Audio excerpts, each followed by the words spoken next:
Hello everyone, welcome back. I'm Kris. This is why on earth is depleted uranium used for military ammunition? This is today I found out. This is a year-old video. If you click that thumbs up, helps me out. Subscribe to the channel if you like the content.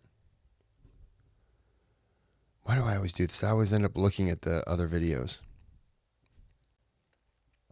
Ooh, that'd be a good one. Deep dive into the bulletproof vest and how they work. Interesting.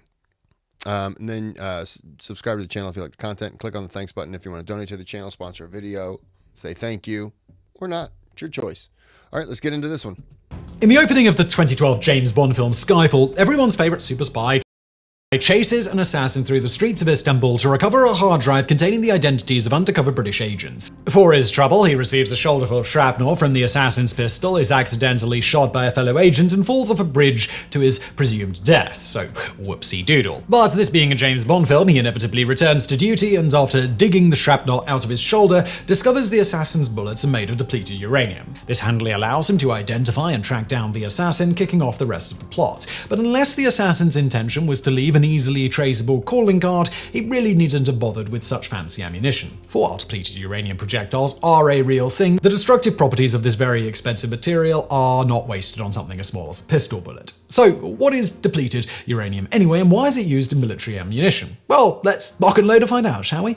Depleted uranium, also known as DU or deplete alloy, is uranium which contains less than the natural amount of the isotope U-235. Natural uranium consists mainly of isotope U-238, with only 0.72% being U-235. The only exception is uranium found in the Oklo mine in Gabon, Africa. Here, 2 billion years ago, uranium deposits in the ground underwent a natural nuclear chain reaction, consuming most of the U-235. However, most depleted uranium is a byproduct of uranium enrichment, wherein the proportion of U-235 in uranium metal is increased so the resulting fuel can be used in nuclear reactors and weapons. Depleted uranium typically contains 0.3% of U-235 or less and has a density of 19.1 grams per cubic centimeter, making it the seventh densest metal after gold, tungsten, plutonium, neptunium, platinum, iridium, and osmium. The high density makes it ideal for use in high-velocity armor-piercing projectiles, as a DU penetrator can have a smaller cross-sectional area than a steel projectile of the same weight. This reduces aerodynamic drag,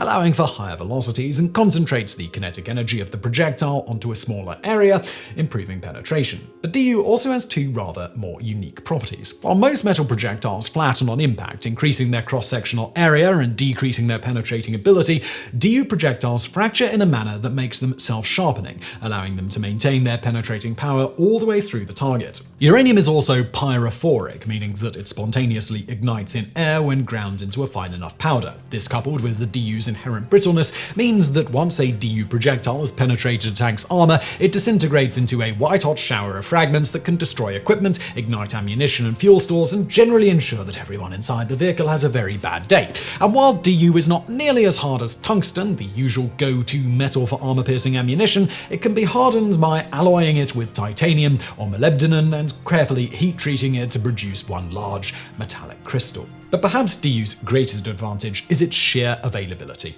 In the United States, uranium enrichment for use in reactors and weapons over the last half-century has generated nearly 700,000 metric tons of depleted uranium, all of which has to be stored and monitored by the federal government. Making armor-piercing ammunition is one way of reducing this stockpile. DU's density also makes it useful in a number Sorry, I'm just getting hit with spam calls and it's annoying.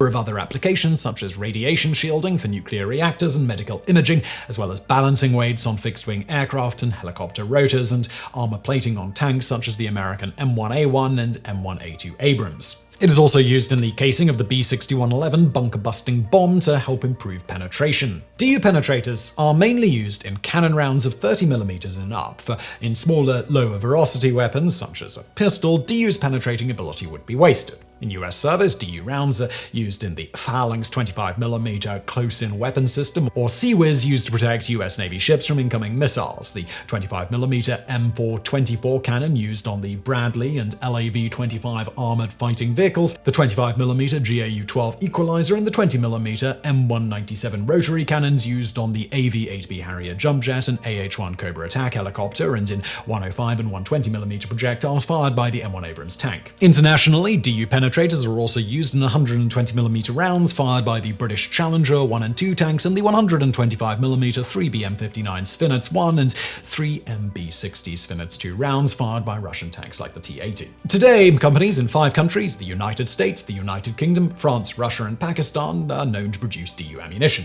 However, perhaps the most famous use of DU is in the 30mm PGU-14B rounds for the GAU-8 Avenger rotary cannon carried by the Fairchild Republic A-10 Thunderbolt 2, aka the Warthog. Weighing 395 grams, these rounds comprise a lightweight aluminium shell wrapped around a smaller DU penetrator and can achieve a muzzle energy of just over 200 kilojoules, enough to penetrate the thinner top armor of most modern tanks. Furthermore, the GAU-8 can deliver these projectiles at a blistering rate of 3,900 rounds per minute. At these speeds, it would take only 18 seconds of continuous firing to use up the A-10's ammunition supply, though in practice, pilots are limited to firing 2-second bursts to conserve ammunition and avoid overheating or wearing out the gun. Depleted uranium ammunition made its combat debut during the Gulf War of 1990 to 1991, during which coalition forces fired some 350 tons of DU against Iraqi targets over the course of 6 months. Some 10 tons of DU was also fired by NATO forces in Bosnia in 1994 to 95 and Kosovo in 98 to 99, and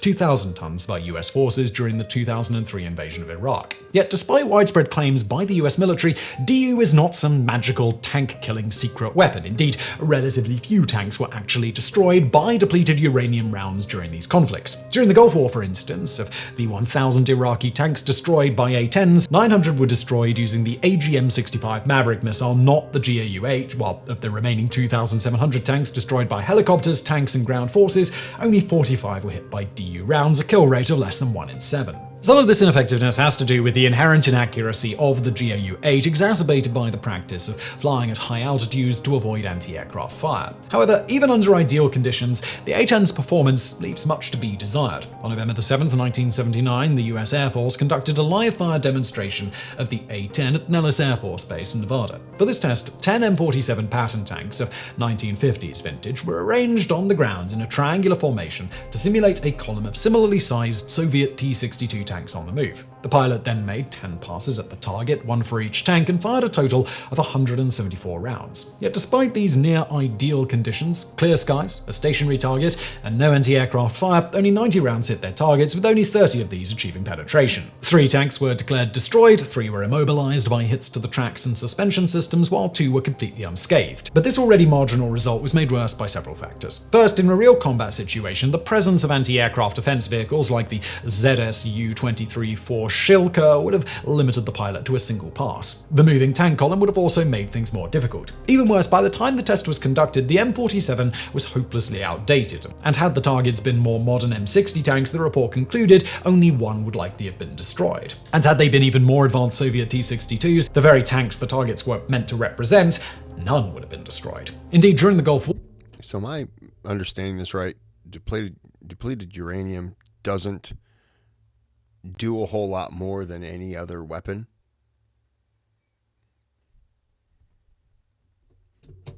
20 coalition vehicles were hit by DU rounds in friendly fire incidents, with 90% of their crews surviving. So while DU certainly has its advantages, it is far from the magic bullet that its proponents claim it to be. But the infamy of depleted uranium rounds lies less in their mythical tank-busting ability, but rather their supposed long-term toxic effects. Indeed, DU contamination has been widely posited as at least one cause of so-called Gulf War syndrome, a cluster of chronic symptoms including fatigue, muscle pain, insomnia, and impaired cognition, affecting nearly 250,000 US veterans of the 1990 to 1991 conflict. Following the Kosovo War in 1999, British biologist Roger Coghill claimed that DU contamination was likely to cause an extra 10,000 cancer deaths in Serbia, while more recently the use of DU munitions around the Iraqi city of Fallujah has been blamed for a steep rise in leukemia, liver and kidney disease, as well as miscarriages and serious birth defects among the local population. According to local physician Dr. Samira Alani, between 2002 and 2005, the US Armed Forces expended 6 billion bullets around Fallujah, according to the figures of the US General Accounting Office.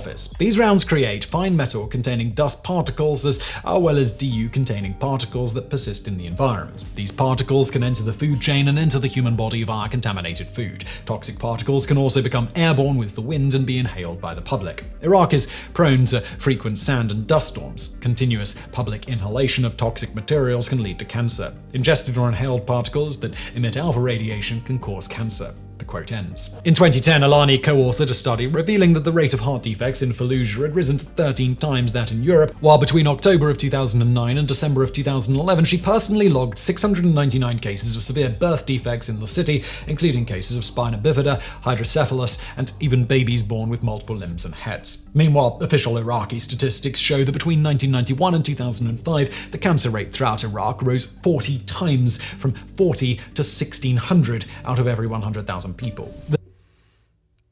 I hope we're not using these anymore, right? Right? This has led another Iraqi doctor, Huda Ramash, to compare DU contamination in Iraq to 100 Chernobyls. But is it true? Is depleted uranium actually responsible for all these illnesses? At first glance, that I hope not, but if you have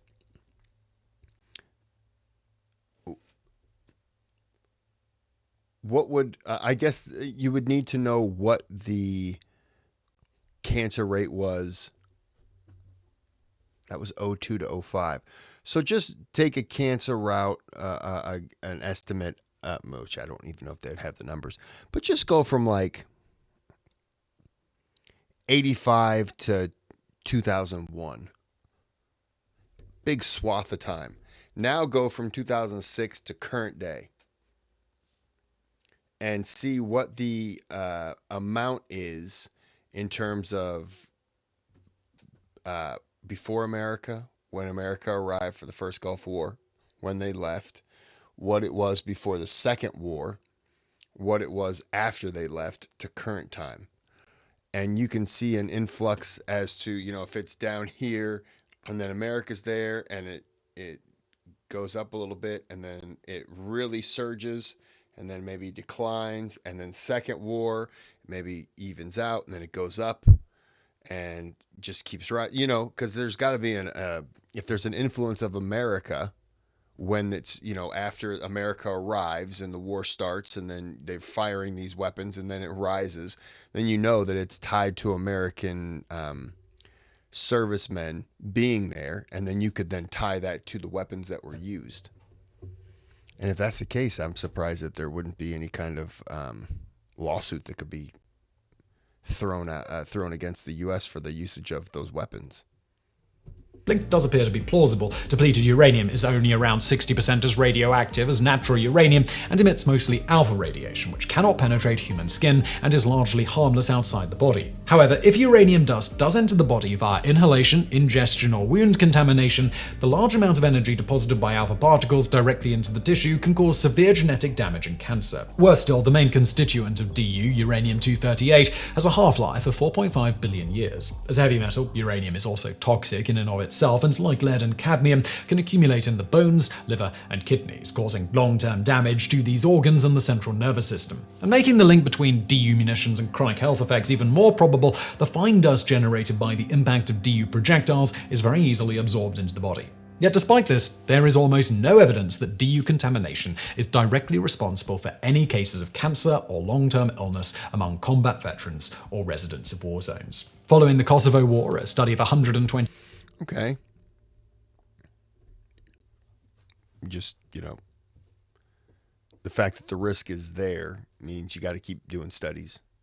Two German soldiers deployed in the region revealed that none had incorporated any DU into their bodies, while similar studies on soldiers of other nationalities, as well as residents of Bosnia-Herzegovina and Bosnia, returned similar results. And in the early 2000s, a team from the United Nations Environment Programme's Post-Conflict Assessment Unit and a committee of 50 nations set up by NATO both concluded that soldiers who were possibly exposed to DU dust suffered chronic illnesses at a rate no higher than those who were not exposed. Likewise, a 2021 study conducted by the University of Portsmouth in England concluded that DU contamination was not responsible for Gulf War syndrome, while a 2013 study found that not only was DU not responsible for the rise in chronic illnesses in Fallujah, but that no traces of the material could be found anywhere in the city's soil. Much of this discrepancy stems from an overestimation of the contamination risk posed by depleted uranium. For despite the large quantities of DU ammunition expended during the Gulf War, Balkan Wars, and Iraq invasion, very little entered the environment in a form that could easily cause contamination. For instance, during the Gulf War, 86% of DU rounds were fired by aircraft, which when firing at ground targets typically achieve a hit rate of only 5 to 10%. Furthermore, only about 20% of each projectile is vaporized on impact.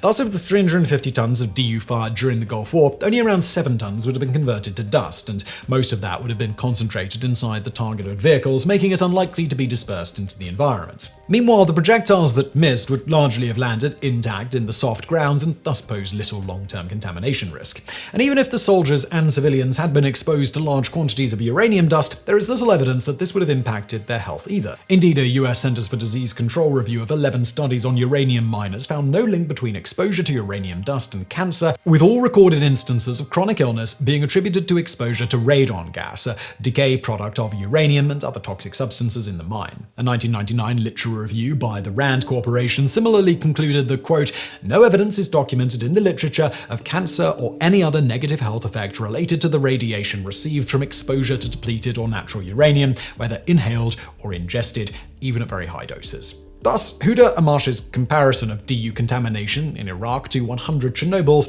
is a gross exaggeration, and the sharp spike in chronic health problems in Fallujah is likely caused by other factors, such as non-radioactive heavy metals and other toxic materials released by regular munitions. Despite this, many groups have pushed for DU projectiles to be banned, with the Yugoslav government even arguing in June 1999 that the use of such weapons was an act of genocide due to the potential long-term effects of DU contamination on the Yugoslav people. Others have pointed to Article 35 of Protocol 1 of the Geneva Conventions, which prohibit any means or methods of warfare that cause superfluous injuries or unnecessary suffering. However, the US military has countered these claims by arguing that DU rounds are solely designed to defeat armored vehicles via kinetic and incendiary effects, thus making them perfectly legal under international law. Nonetheless, several branches of the US Armed Forces, as well as many foreign militaries, have begun to slowly abandon DU ammunition. In 1989, the US Navy announced that it would phase out DU shells in its Phalanx Sea-Whiz systems in favor of more conventional tungsten ammunition, which meets performance requirements without any potential health and environmental risks.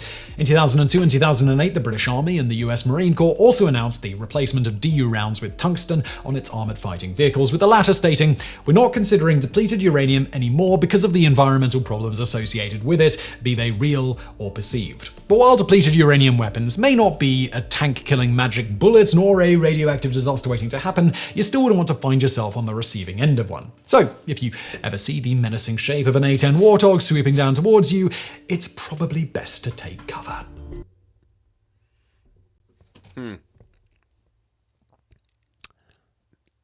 Yeah, I would rather us not use them. Even if the threat is perceived and not real.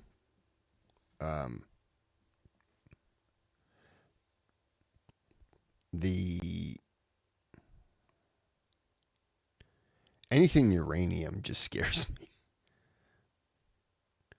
I don't know. I'm glad we're phasing out. Tungsten is better anyways. And it's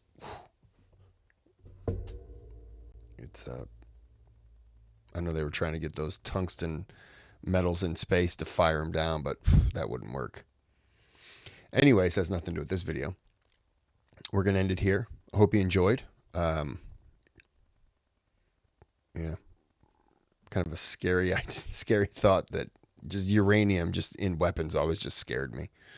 Anyways, maybe I was just overreacting, but it didn't sound good. So until next time, have a good day, have a good night.